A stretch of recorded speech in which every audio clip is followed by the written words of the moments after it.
มาเส้นทางนี่โอ้ตัวนี้ก็เป็นวิวใหม่เลยทุกคนคือว่าประมาณ 70% แหละเนาะทุกคนจากสายตาที่เฮาแนมเห็นความคืบหน้ากันสบายดีกันเบิดสุขสุขคนตอนนี้เบาแม่นใจอยู่ที่วัดศรีเมืองเนาะเป็นบรรยากาศอยู่วัดศรีเมืองช่วงเวลา9:30 50 โมงแหละทุกคนตอนนี้เฮาก็สิออกสตาร์ทจากวัดศรีเมืองสิพาทุกคนเลาะเบิ่งเลาะชมเวียงจันทน์กันอีกเทื่อนึงมื้อนี้ก็สิพาทุกคนลงไปเส้นทางเศรษฐาแล้วก็สิพาทุกคนไปเบิ่งในเขตถนนเศรษฐาเนาะที่ว่ามีการปรับปรุงแล้วก็มีการตัดต้นไม้เบาแม่นใส่เห็นในข่าวเดี๋ยวสิพาทุกคนไปเบิ่งบรรยากาศและสีสันใหม่ที่ว่ากำลังมีการก่อสร้างกันอยู่ทุกคนเดี๋ยวไปเบิ่งกัน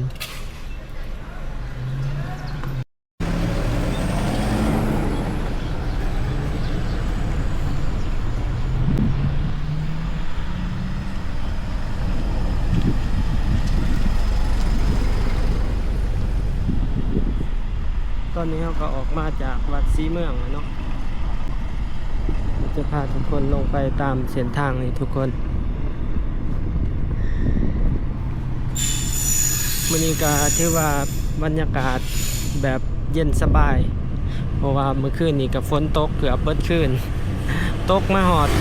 จนหอด9 โมงเนาะฝนกำลังเศร้าไปได้ประมาณ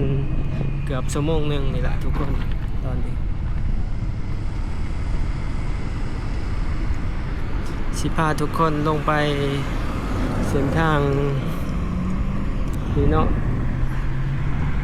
เดี๋ยวไปตามทางหน้าของโรงหมอเศรษฐาบ่แม่นโรงหมอมโหสถทุกคน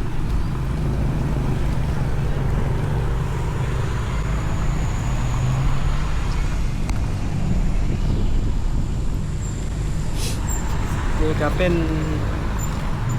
โรงเรียนมัธยมเพียวัดเนาะทุกคนโรงเรียนเพียวัด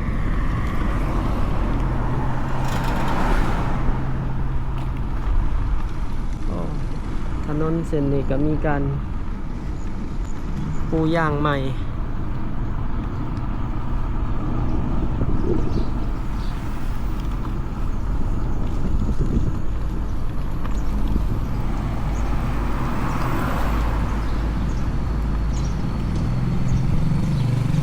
เนาะทางหน้าขวามือเฮาก็เป็นโรงหมอมโหสถ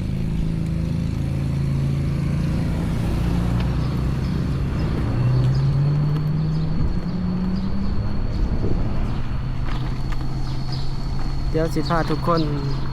ขี่ลงไปทางนี้แล้วไปเบิ่งน้ำคลองกันน้อยหนึ่งแล้วก็สิเกี่ยวขึ้นมาทางเส้นทางเศรษฐา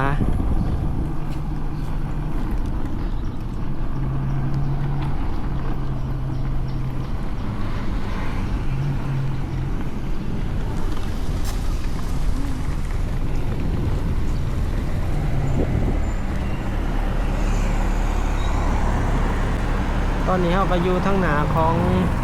โรงหมอมโหสถตึกใหม่ทุกคนคือว่าเป็นโซมใหม่เลยกันเลยเนาะก็เป็นบรรยากาศใหม่เลยบอล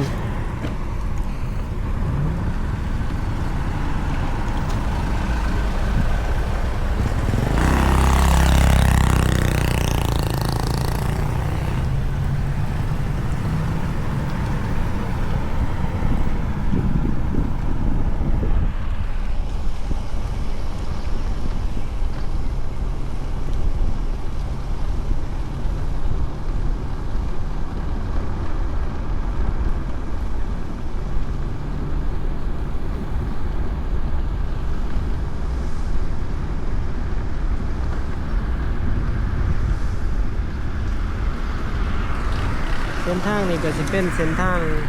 ลงเป็นเส้นทางวันเวย์ได้ทุกคนสามารถขี่ลงได้อย่างเดียวเนาะ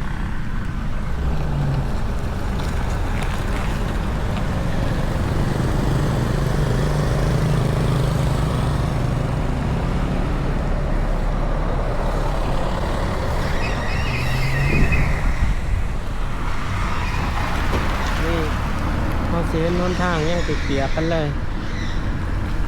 ทางด้านหลังของเพื่อนหับแขกหลังหอค่ำเนาะเส้นทางเดี๋ยวเราไปเบิ่งกันทางหน้านี่ทุกคนการก่อสร้างโรงแรมลานสร้างก็มี FC หลายๆคนก็สนใจเนาะก็ได้คอมเมนต์อยากให้บ่าวแม่นไส้พามาเบิ่งจุดนี้อยู่ที่ว่ามื้อนี้ก็ได้มาเส้นทางนี้ก็สิถ่ายทุกคนได้เบิ่งเลยความคืบหน้าการก่อสร้างตึกอาคารในเขตนี้นี่ก็เป็นตึกโรงแรมลานสร้างที่กำลังก่อสร้างอยู่คือว่าประมาณ 70% แหละเนาะทุกคนจากสายตาที่เฮาแนมเห็นความคืบหน้ากัน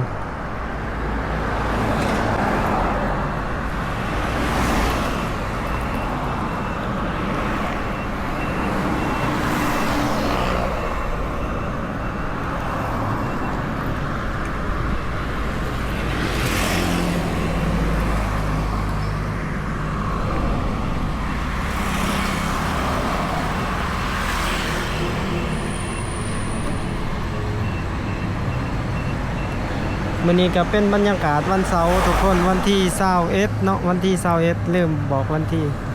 นี่เนาะบรรยากาศทางหน้าก็ประมาณเดี๋ยวลงไปเส้นทางนี้ทุกคน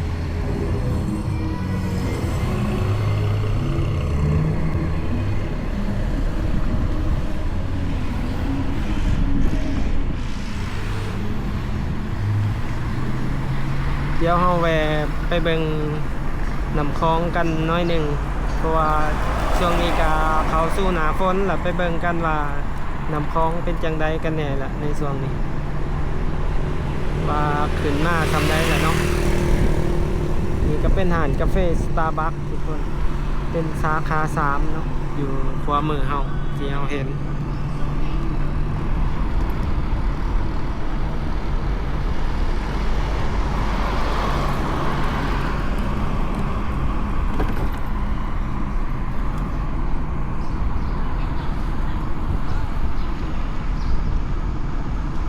ช่วงนี้นักท่องเที่ยวกะสีลดลงแน่เพราะว่าเป็นช่วงโลซีซั่นช่วงยามฝน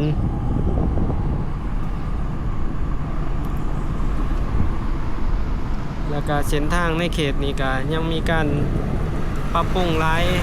อย่างนักท่องเที่ยวก็อาจจะออกไปอยู่แถวพุ่นเนาะ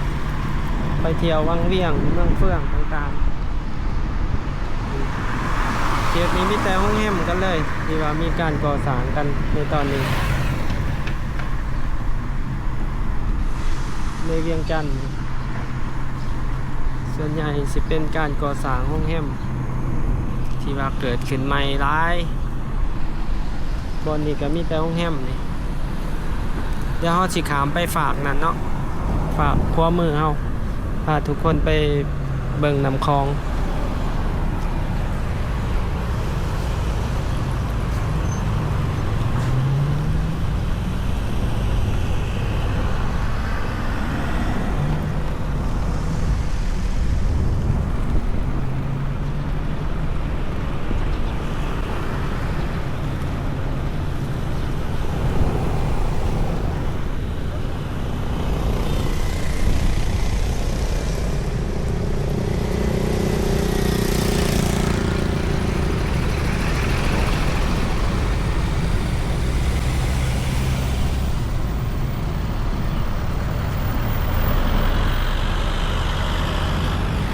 นี่ทุกคนเป็นบรรยากาศของแคมป์คลองหรือว่าน้ำคลองตอนนี้ก็ถือว่าน้ำก็ยังบ่ทันขึ้นเนาะก็ยังธรรมดาแต่ว่าในจุดนี้ก็มีการขุดคลองเนาะขุดคลองน่าจะเฮ็ดเป็นคลองไว้เป็นจุดไว้สวงเรือเนาะบอนนี้เพราะว่าแต่ละปีเขาจะสวงเรือในบอนนี้ ปีนี้ก็ถือว่าเพิ่นมีการขุดคลองลงคักแน่ขุดเป็นคลองกว้างประมาณ15เมตรนี่แหละเนาะความยาวของคลองจุดกว้างสุดก็ประมาณ20เมตรนี่ก็เป็นบรรยากาศแคมป์ของทางนั้นก็สิเป็นจุดที่ว่ามีการก่อสร้างโรงแรมต่างๆที่ว่ามีหลายโรงแรมที่ว่าก่อสร้างในทางหน้าเฮาที่เฮาเห็นคือทางนี้ก็เป็นโรงแรมอมริที่ว่ากำลังเปิดได้ประมาณ5-6 เดือนแล้วเดี๋ยวไปเบิ่งกันที่ถนนเศรษฐาทุกคนเฮาสิไปเส้นทางนี้เนาะออกวงเวียนทางหน้าเฮานี่เดี๋ยวไปเบิ่งกันไปเบิ่งบรรยากาศถนนเศรษฐาซึ่งว่ามีการเปลี่ยนแปลงในตอนนี้การตัดต้นไม้สิเป็นจังไดไปเบิ่งกันทุกคน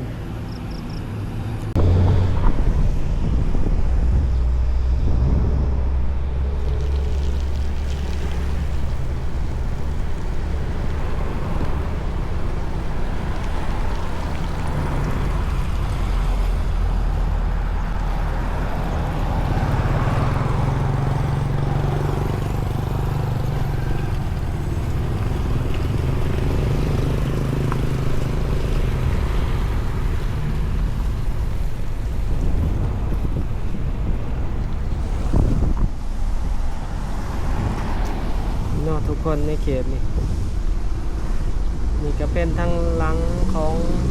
วิทยาลัยปากประซักเป็นหอ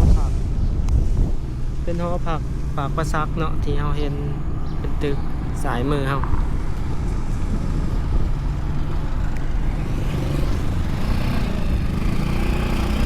เดี๋ยวเราสิมาเลี้ยว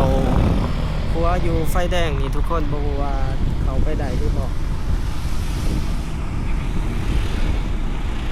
โอ้ตอนนี้เพิ่นก็ยังตันทางอยู่ทุกคน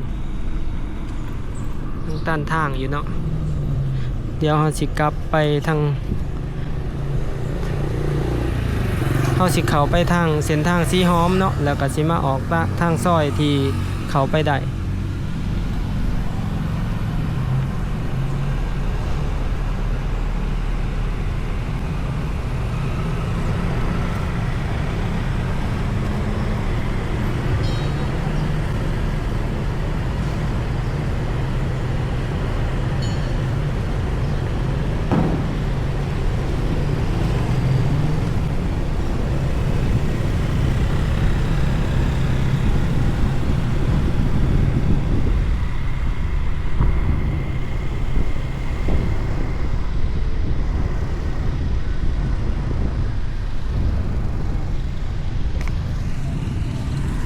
เขาสิมาเข้าทาง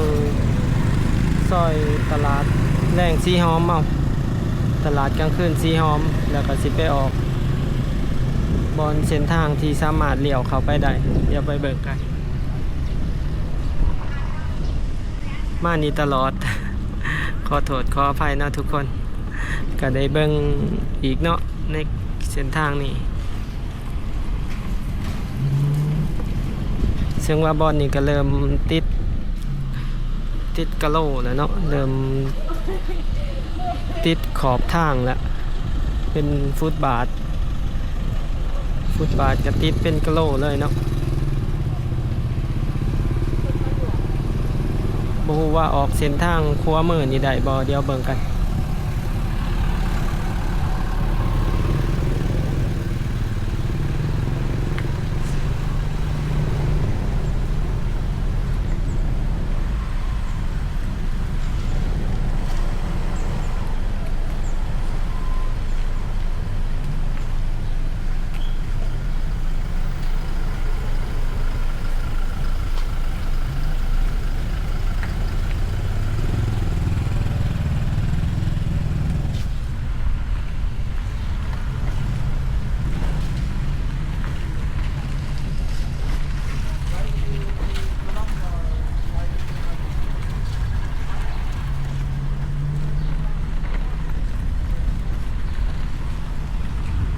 เขาเจ้าก็ยังมีการก่อสร้างกันอยู่เนาะทุกคน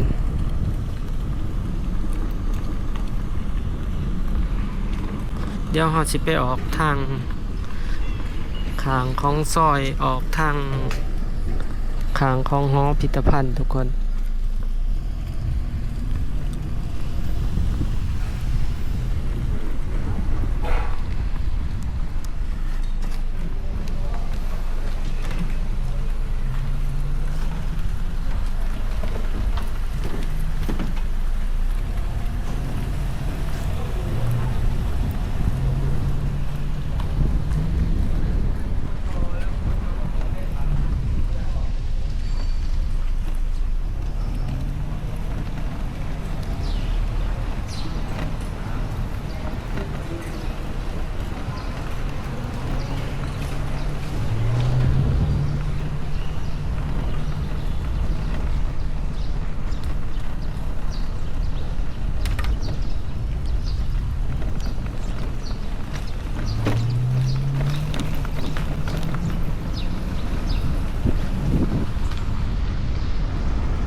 เดี๋ยวเราสิมาเลี้ยวสายอยู่บ่อนนี่ทุกคนทางข้างของวัดมีไส้เนาะคือทางครัวเขาจะบ่ให้เขาไปเนาะเพราะว่ามีการก่อสร้างกันอยู่เดี๋ยวเรามาเส้นทางนี่โอ้ตัวนี้ก็เป็นวิวใหม่เลยทุกคน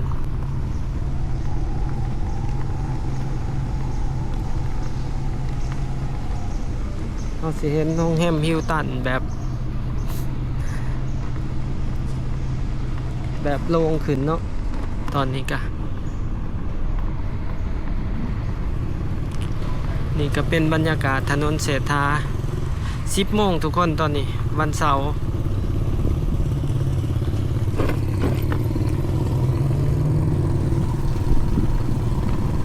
ทางหน้าของสวนน้ำพุต้นไม้เนาะทั้งข้างทางก็ถือว่าเพิ่นมีการตัดกิ่งออกตั้งแต่เขตวัดอินแป้งบอนนี้ก็น่าจะมีการตัดกิ่งเติมอีกเนาะบอนนี้คือทางหน้าเฮานี่ก็ถือว่าเพิ่นตัดกิ่งออกหลายเติบนี่เด้